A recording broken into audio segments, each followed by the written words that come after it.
గుర్తుపెట్టుకో మిత్రమా, ఈ రోజుల్లో బ్రతకాలంటే నిజాన్ని కూడా క్షణంలో అబద్ధంగా మార్చేసే తెలివి నీకుండాలి. ఒంటరిగా పోరాటం చేసే ధైర్యం నీలో ఉండాలి. ఈ రాక్షస ప్రపంచంలో మంచి కన్నా చెడుకే ఎక్కువ చోటుంది మిత్రమా.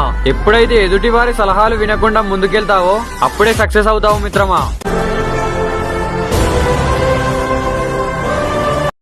జీవితం సుఖంగా ఉండాలంటే ఎలా ఉండాలో నిన్న చెప్పా. ముఖ్యమైనది కాబట్టి మళ్ళీ చెబుతున్నా. జరిగిన దాన్ని మర్చిపోవాలి, జరుగుతున్న దాన్ని గమనించాలి, జరగబోయే దానికి సిద్ధంగా ఉండాలి. అప్పుడు జీవితం చాలా ఆనందంగా ఉంటుంది.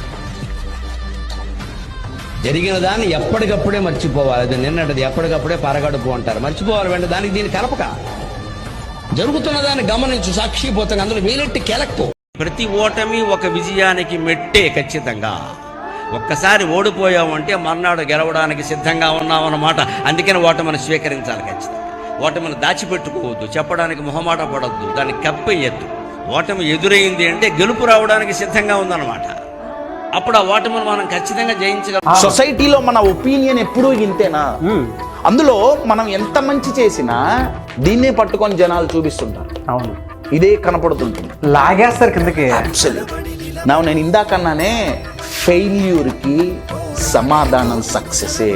మళ్ళీ ఇదే పర్మనెంట్ మార్కర్తో నేను ఈ మిస్టేక్ మీద నేను సక్సెస్తో కవర్ చేసి నేను ఎరేస్ చేస్తే అది మొత్తం వెళ్ళిపోతుందండి.